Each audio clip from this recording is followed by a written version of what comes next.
सोचिए, अगर आपने 10 साल पहले Mirae asset emerging blue chip fund में सिर्फ 5,000 रुपये मंथ की एसआईपी की होती तो आज आपका 6 लाख का इन्वेस्टमेंट 18 लाख से ज़्यादा हो गया होता। या फिर अगर आपने एसबीआई स्मॉल कैप फंड में सिर्फ 1,000 रुपये महीने इन्वेस्ट किए होते तो आपका 1.2 लाख का इन्वेस्टमेंट आज 4 लाख रुपए के पास होता। तो सिर्फ एक सिंपल और डिसिप्लिन्ड एसआईपी से इतना बड़ा कॉर्पस क्रिएट होना पॉसिबल हो पाता है, और यही है पावर ऑफ कंपाउंडिंग और पेशेंस का मैजिक। तो आज की वीडियो में हम डिस्कस करने वाले हैं टॉप 7 म्यूचुअल फंड स्कीम के बारे में, जिनमें हर तरह की कैटेगरी कवर की गई है। Large cap, mid cap, flexi cap, multi cap, small cap और कॉन्ट्रा फंड भी। आपका रिस्क प्रोफाइल चाहे कंजर्वेटिव हो, मॉडरेट हो या एग्रेसिव हो, आपको इस वीडियो में अपने लिए परफेक्ट फंड मिल सकता है। क्योंकि आज की वीडियो में ऐसे फंड सेलेक्ट किए गए हैं जो अलग अलग रिस्क प्रोफाइल और इन्वेस्टमेंट गोल को सूट करते हैं। यानी सुनने वाले लोग अलग अलग तरह के होते हैं, उनका इन्वेस्टमेंट अलग अलग तरह से होता है, तो उस तरीके से कवर किया है। तो चलिए देखते हैं 2025 में वो कौन से टॉप 7 म्यूचुअल फंड स्कीम हैं जो आपकी इन्वेस्टमेंट जर्नी में गेम चेंजर बन सकते हैं। लेकिन उससे पहले ये जानना जरूरी है कि जो बेस्ट म्यूचुअल फंड हमने आपके लिए फिल्टर किए हैं उसके पीछे हमने कुछ फंडामेंटल रीज़न चूज़ किए हैं। कुछ तो रीज़न होगा ना, तभी तो चूज़ करेंगे। तो ये सभी म्यूचुअल फंड ने अपनी कैटेगरी में एवरेज रिटर्न और अपने बेंचमार्क इंडेक्स के रिटर्न को लॉन्ग टर्म में बीट किया है। ये म्यूचुअल फंड अपनी कैटेगरी में हाईएस्ट शार्प रेशियो, शॉर्टिनो रेशियो और लोएस्ट एक्सपेंस रेशियो और स्टैंडर्ड डिविएशन वाले हैं। सभी म्यूचुअल फंड का एयूएम साइज अच्छा है और फंड मैनेजर एक्सपीरियंस्ड हैं, जो सबसे इंपॉर्टेंट आता है। और सभी म्यूचुअल फंड के अपने कैटेगरी में लोएस्ट एक्सपेंस रेशियो है। सभी म्यूचुअल फंड को एनालिस्ट ने कम से कम 4 स्टार रेटिंग दी है।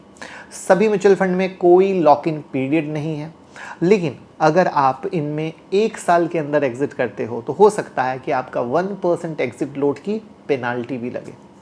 सभी म्यूचुअल फंड के रिटर्न डायरेक्ट और ग्रोथ फंड के लिए है, ना कि रेगुलर और आईडीसीडब्ल्यू यानी इनकम डिस्ट्रीब्यूशन कम कैपिटल विड्रॉल। शुरू करते हैं, लेकिन उससे पहले अगर आप म्यूचुअल फंड में हमारे साथ इन्वेस्ट करना चाहते हैं तो गूगल फॉर्म भर दीजिएगा, लिंक डिस्क्रिप्शन और कमेंट में पिन है, जहां पर हम अपने 21 साल के एक्सपीरियंस के आधार पर किस तरीके से आपको अपना पोर्टफोलियो क्रिएट करना है, फाइनेंशियल गोल सेट करना है, हर कुछ बताते हैं और आप दूसरों को बीट करके बहुत अच्छा रिटर्न जनरेट कर पाते हो। पहला फंड है एसबीआई कॉन्ट्रा फंड। ये फंड उस स्टॉक में इन्वेस्ट करता है जो अंडर वैल्यू यानी सस्ते होते हैं और फ्यूचर में अच्छा ग्रोथ पोटेंशियल रखते हैं। ये फंड आपको डाइवर्सिफाइड पोर्टफोलियो के साथ साथ स्टॉक में इन्वेस्टमेंट की अपॉर्चुनिटी देता है, जो फ्यूचर में काफ़ी अच्छा कर सकते हैं। एसबीआई कॉन्ट्रा डायरेक्ट प्लान ने लास्ट 6 मंथ में -2% का रिटर्न दिया है, जो थोड़ा डिसअपॉइंटिंग हो सकता है। लेकिन ये एक कॉन्ट्रा अप्रोच फंड है जहां लॉन्ग टर्म ग्रोथ पे फोकस है। अब देखो, एक साथ दो बातें आ रही है। एक साइड 2% का निगेटिव रिटर्न, तो मार्केट भी तो बम्पर रिटर्न निगेटिव है, ये सिर्फ 2% है, राइट। और शॉर्ट टर्म को इग्नोर करना है। एक साल में इसने 5.04% का रिटर्न दिया है, जो कुछ बेटर है, लेकिन 3 साल में 22.5% का रिटर्न दिया है। 5 साल में 36.5% से ज़्यादा का रिटर्न दिया है। तो अगर आप लॉन्ग टर्म में इन्वेस्ट करते हैं तो भैया अच्छा हुआ कि नहीं हुआ। एयूएम 42,220 करोड़ का है, जो दिखाता है कि काफ़ी लोगों का पैसा लगा हुआ है, यानी फंड पे लोग विश्वास कर रहे हैं, राइट। तभी तो इतना पैसा बढ़ता जा रहा है। एयूएम बढ़ता ही है, घटता नहीं है ना। तो अगर आप इसमें इन्वेस्ट करना चाहते हैं तो एक्सपेंस रेशियो पता है कितना है? 0.64%, जो काफ़ी लो है। और ये फंड बीएसई 500 को फॉलो करता है। मतलब इस फंड के पास काफ़ी बड़ा स्टॉक का बास्केट है फिल्टर करने के लिए। यानी कभी ये परफॉर्म कर रहा है तो इसको पकड़ा, कभी ये कर रहा है तो पकड़ा, तो सफलिंग कर सकता है जिससे बेहतर रिजल्ट मिले, राइट। तो फंड का एसेट एलोकेशन डाइवर्सिफाइड है। एचडीएफसी बैंक को सबसे ज़्यादा वेटेज दी गई है। रिलायंस इंडस्ट्री को भी काफ़ी अच्छा वेटेज दिया गया है, और ये दोनों कंपनी मार्केट के मेजर प्लेयर हैं। सेक्टर लोकेशन भी काफ़ी इंटरेस्टिंग है, जिसमें फाइनेंशियल को सबसे ज़्यादा वेटेज दी गई है। और ये दिखाता है कि फंड मैनेजर को फाइनेंशियल सेक्टर में ग्रोथ पोटेंशियल दिखता है। एनर्जी और टेक्नोलॉजी भी मेजर सेक्टर हैं जहां फंड ने इन्वेस्ट किया है। हेल्थ केयर सेक्टर में भी अच्छा लोकेशन है, जो हेल्थ केयर और फार्मा सेक्टर को ध्यान में रखते हुए बनाया है। और अब आप मुझे बता दीजिए कि क्या मैंने हमेशा फाइनेंशियल और हेल्थ केयर सेक्टर के बारे में बात की है या नहीं की है। ईमानदारी से कमेंट में बताइएगा कि मैंने कहा अगर पोर्टफोलियो बनाना है तो ये शेयर अपने पोर्टफोलियो में रखिएगा। स्मॉल, मिड और लार्ज कैप स्टॉक को मिक्स और काफ़ी हेल्दी तरीके से दिखाया गया है। 41% का लोकेशन लार्ज कैप में है, जो स्टेबल और शांति से भैया हम मजबूती से पकड़े हुए हैं। 10% मिड साइज कंपनी में है, 5% स्मॉल कैप में इन्वेस्ट किया गया है, जो high risk high reward opportunity दे सकता है। ये फंड लॉन्ग टर्म इन्वेस्टर के लिए आइडियल है, जो शॉर्ट टर्म वोलेटिलिटी को इग्नोर करके फ्यूचर ग्रोथ पर फोकस करते हैं। तो अगर आपको लगता है कि मार्केट में कुछ स्टॉक अंडर वैल्यू है और फ्यूचर में अच्छा परफॉर्म कर सकते हैं, तो ये फंड आपके लिए सही हो सकता है। बराबर है। अब हम आते हैं दूसरे फंड पे, वो है HDFC फोकस 30 फंड। ये एक फोकस्ड फंड है, मतलब फंड मैनेजर सिर्फ 30 स्टॉक को चूज करता है, उनमें इन्वेस्ट करता है। तो ये फंड बिल्कुल फोकस्ड है, जिसमें बस क्वालिटी स्टॉक का सिलेक्शन और पोर्टफोलियो मेंटेन करके चलना है। अगर आप लॉन्ग टर्म इन्वेस्ट करना चाहते हो या SIP के थ्रू इन्वेस्ट करना चाहते हो, तो HDFC फोकस्ड फंड एक बेहतर ऑप्शन के तौर पे है। अगर हम इसके परफॉर्मेंस की बात करें तो 6 मंथ में इसने 1.4% का रिटर्न दिया। अब गौर करो, मार्केट नेगेटिव बट ये पॉजिटिव। एक साल में 17.79% का रिटर्न दिया है, 3 साल में 24.80% का रिटर्न दिया है, 5 साल में 32.37% का रिटर्न दिया है। मतलब भैया बेहतर रिटर्न दे रहा है सिर्फ 30 स्टॉक में खेल के। AUM का साइज है 17,227 करोड़। मैच्योर फंड है, फंड को अच्छी लिक्विडिटी मिल रही है, एक्सपेंस रेशियो 0.81% है। नॉर्मली फोकस्ड फंड, आपको मैं जानकारी के लिए बता दूं कि थोड़े एक्सपेंसिव होते हैं, लेकिन ये फंड अपने हाई कॉस्ट के साथ अच्छा रिटर्न डिलीवर कर रहा है और दूसरों से सस्ता है। इस फंड का बेंचमार्क पता है क्या है? निफ्टी 500। मतलब ये फंड निफ्टी 500 इंडेक्स को बीट करने की कोशिश करता है। मतलब 30 खिलाड़ी 500 को बीट करने की कोशिश में और हमेशा सक्सेसफुल। फंड की टॉप होल्डिंग में HDFC bank, ICICI bank, axis bank. अब फिर से देखो, बैंक पकड़ लिया फाइनेंशियल सेक्टर, गौर कर पा रहे हो, और मारुति है। फंड का 50% वेटेज फिर से देखो लार्ज कैप में है, जो मार्केट में अगेन अच्छी कंपनियों को पकड़ने में। मिड कैप में 3%, स्मॉल कैप में 6% का वेटेज है। टॉप सेक्टर में कंपनी ने पैसा लगा हुआ है, जिसमें पता है क्या क्या है? अगेन देखो, फाइनेंशियल, हेल्थ केयर, ऑटोमोबाइल। अब देखो, फाइनेंशियल, हेल्थ केयर बार बार कॉमन निकल के आ रहा है। ये चीज़ सीखना, जब आप स्टॉक में इन्वेस्ट करते हो ना, तो ये चीज़ सीखने की होती है कि फंड मैनेजर मैक्सिमम मान लो 100 प्लान है, तो कहाँ पे वेटेज है, राइट? चलो, Nippon India mid multi cap fund. ये फंड आपको large, mid, small cap fund का कॉम्बिनेशन प्रोवाइड करता है, जिससे आपको ग्रोथ भी मिलती है और स्टेबिलिटी भी। अगर इस फंड की परफॉर्मेंस देखें तो 6 मंथ में -4.36%, जो शॉर्ट टर्म फ्लक्चुएशन को दिखाता है। एक साल में 7.54%, 3 साल में 23.35% और 5 साल में 33.29। यानी लॉन्ग टर्म में जिस फंड को उठाते हो वो पैसा देता है, और आप क्या करते हो? लॉन्ग टर्म में म्यूचुअल फंड को कैरी नहीं करते, मार्केट गिरता है तो डर के मारे बेच देते हो। राइट है ना? प्रूफ मिल पा रहा है ना? वीडियो पसंद आ रही है तो लाइक कीजिएगा। तो लॉन्ग टर्म के लिए क्लियर कट अच्छा है, आपको समझ में आ रहा है। शॉर्ट टर्म के लिए कोई भी चीज में हाथ डालते हो रिस्की है, ठीक है। अगर आप मॉडरेट रिस्क लेना चाहते हो तो मल्टी कैप फंड हमेशा अच्छा होता है। इसका फंड साइज भी 38,637 करोड़ का है, ठीक है। एक्सपेंस रेशियो 0.77% का है, राइट, काफी कम हुआ। एसेट एलोकेशन डाइवर्सिफाइड है, लार्ज कैप में 35% का वेटेज है, ठीक है। अब जिसमें फिर से देखो, HDFC bank, ICICI bank. Mid cap में 21% का वेटेज है, क्यों? क्योंकि मल्टी कैप है तो ग्रोथ पोटेंशियल को रख रहा है, राइट। और स्मॉल कैप में 18% का एलोकेशन है, ठीक है। तो पूरा एकदम मस्त डाइवर्सिफाइड हुआ। लेकिन टॉप होल्डिंग कौन सी आ गई? HDFC bank, axis bank, ICICI bank, Bajaj finance जैसी कंपनी आ गई। तो फाइनेंशियल सेक्टर जिंदाबाद बोल लो कमेंट में।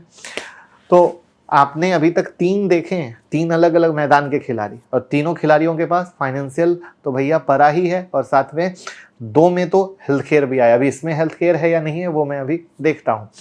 तो वेटेज में आ गया कि फाइनेंशियल सेक्टर को 31% का वेटेज दिया गया, जिसके बाद service, capital good, energy sector आते हैं, जो आज के मार्केट में ग्रोथ के लिए एसेंशियल है। अगर एक आप डाइवर्सिफाइड मल्टी कैप फंड में इन्वेस्ट करना चाहते हैं तो ये फंड आपको ग्रोथ और स्टेबिलिटी दोनों प्रोवाइड करता है। ये fund long term wealth creation के लिए आइडियल है। अगर आप रिस्क को मैनेज करना चाहते हैं तो ये अच्छा है मल्टी कैप, क्योंकि एज पर मार्केट अगर गिर रहा है तो लार्ज कैप की तरफ ज़्यादा, मार्केट में रैली हो रही है तो स्मॉल कैप की तरफ ज़्यादा, ठीक है। इसके बाद एक जो है वो है JM फ्लेक्सी कैप। अगर हम रिटर्न की बात करें, अब इसमें फ्लेक्सी कैप में JM फ्लेक्सी कैप जरूर बोलते हैं, बट मेरा फ्लेक्सी कैप का पसंदीदा बताऊंगा। रिटर्न की बात करें तो इसने 6 मंथ में -8.12% का रिटर्न दिया है, एक साल में 5.31%, 3 साल में 24.77%, 5 साल में 29.16%, ठीक है। तो AUM का साइज 5,263 करोड़ है, तो थोड़ा छोटा है, ठीक है। एक्सपेंस रेशियो 0.56 है, थोड़ा कम है, यानी दूसरों से काफ़ी कम है, ठीक है। इस फंड का बेंचमार्क है BSE 500 टोटल रिटर्न इंडेक्स, जो एक ब्रॉड बेस्ड इंडेक्स आता है। इसका मतलब है कि ये फंड सिर्फ एक टाइप के स्टॉक पे फोकस नहीं करता है, बल्कि large cap, mid cap, small cap में डाइवर्सिफाइड करता है। लेकिन यहाँ पर जो मेरा पसंदीदा आता है, जिसमें मैं हमेशा अपने इन्वेस्टर के पैसे लगाता हूँ, वो पराग पारेख फ्लेक्सी कैप, ठीक है। और पराग पारेख फ्लेक्सी कैप पे मेरे को एक स्पेशल वीडियो बनाने को कह दो तो ही मज़ा आए, क्योंकि इसको 2 लाइन में कवर करना मेरे बस की बात नहीं है। वैसे आपके पास पराग पारेख फ्लेक्सी कैप है या नहीं है, ज़रूर बताइएगा। वैसे इनके पास में अगेन एचडीएफसी, आईसीआईसी, एसबीआई जैसी कहानियाँ हैं।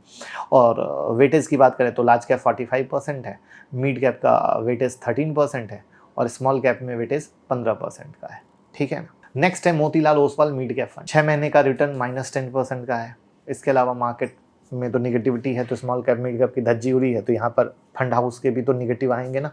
तो ये आपको समझना पड़ेगा कि मार्केट का फेज होता है और ये टेम्पररी होता है, ठीक है।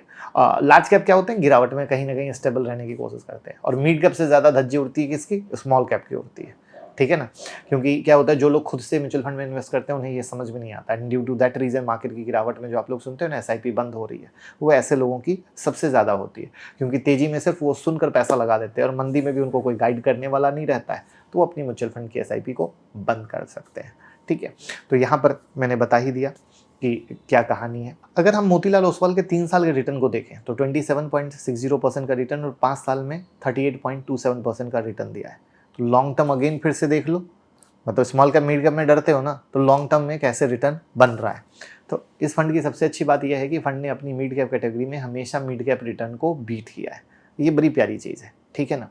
अगर हम AUM की बात करें तो इस फंड का टोटल जो AUM है 26,028 करोड़ का है और एक्सपेंस रेशियो है 0.64% का, जो डायरेक्ट प्लान के लिए रिजनेबल है।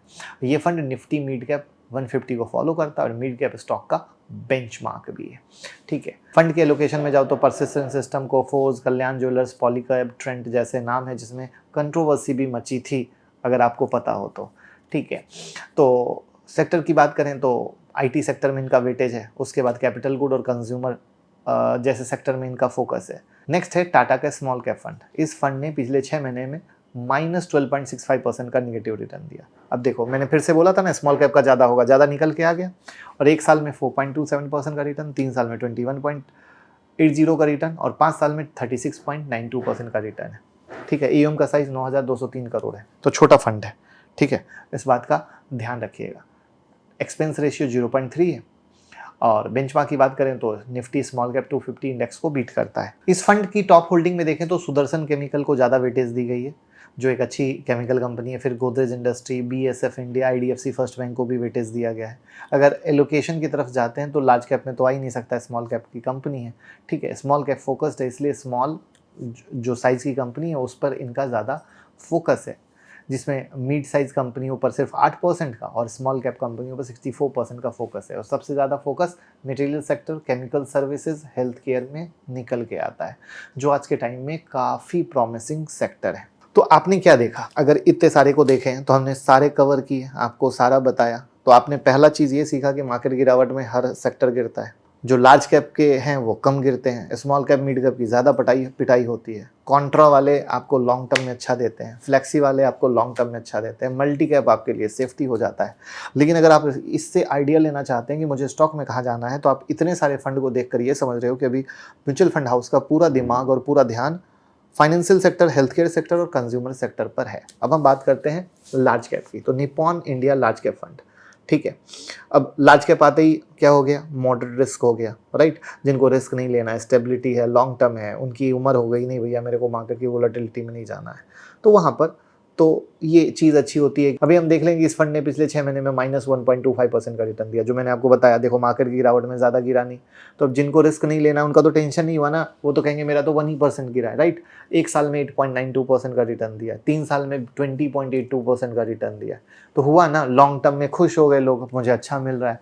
5 साल में 28.34% का रिटर्न दे दिया। तो लॉन्ग टर्म इन्वेस्टर, रिस्क नहीं लेना है, वो लार्ज कैप। तो मैंने प्रॉमिस किया था कि वीडियो देखने वाले सब लोग अलग अलग होंगे, लेकिन सबको मज़ा आएगा क्योंकि सबके हिसाब की बात की जा रही है। फंड साइज अगर देखोगे तो 37,546 करोड़ का है, एक्सपेंस रेशियो 0.71% का है। टॉप होल्डिंग में जाएंगे तो फिर से बैंक आ जाते हैं, HDFC bank, ICICI bank, axis bank और इसके अलावा रिलायंस आता है, ठीक है। फिर से देखो फाइनेंशियल पकड़ा हुआ है, अपने टॉप लीडर को पकड़ा हुआ है। तो लार्ज कैप में जाते ही टॉप लीडर पकड़े जाते हैं जो मार्केट में डोमिनेंस रखते हैं, पकड़ रखते हैं, ठीक है। जिससे क्या होता है, फंड को स्टेबिलिटी मिलती है। तो यहाँ पर इनका फाइनेंशियल, एनर्जी सेक्टर, IT यहाँ पर फोकस है और इस तरीके से इनका लिया हुआ है। तो ये है टॉप 7 फंड जो आपको मैंने हर लोगों के हिसाब से बताया है, आपके रिस्क टॉलरेंस के हिसाब से बताया है। फंड साइज अलग अलग है। एसआईपी करते समय और भी बहुत सारी चीज़ें ध्यान दी जाती है, बस एसआईपी नहीं शुरू की जाती है, बल्कि अपना फाइनेंशियल गोल, अपना सपना, अपने बच्चों की ज़रूरत, अपनी ज़रूरत, हर चीज़ को बनाया जाता है और तब एसआईपी की जाती है। तो म्यूचुअल फंड में हमारे साथ इन्वेस्ट करिए भैया, गूगल फॉर्म भरिए, हमारी टीम कॉल करेगी और एक्सपर्ट आपको मिलेगा बहुत अच्छे से समझाने के लिए, क्योंकि भैया ये एक टेस्ट मैच है, T20 मैच नहीं है। और वीडियो को शेयर कर दीजिएगा सारे सोशल मीडिया ग्रुप पर, जिससे कि लोग सीख सकें और समझ सकें। Thank you.